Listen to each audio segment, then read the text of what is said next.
you can't disciple someone solely from the pulpit. I mean, I get that. But I do think that it's pushed us to think about, guys, let's go to Acts 2. Let's hear the apostles' teaching. Let's get together in groups. Let's break bread from house to house and let the Spirit work.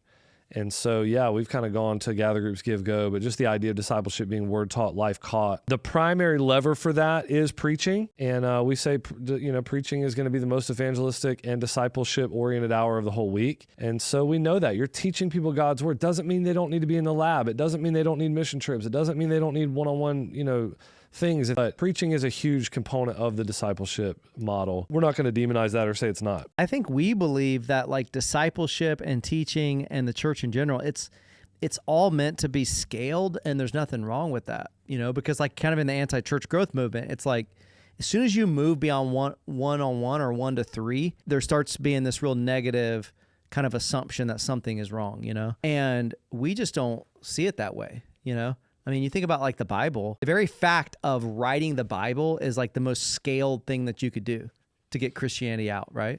And, Paul will do that. Like, man, I'm going to write this letter to this church. It's not one-on-one. It's going to be in a very scaled way. That's what preaching is. They were dealing with these issues in Acts 6, like, man, you got all these people with need. Like, how do we scale this thing in a different way? And it's like, there's nothing wrong with that. Like, man, if God blesses it, then we should be thinking about like, man, how can we scale this thing in a healthy way?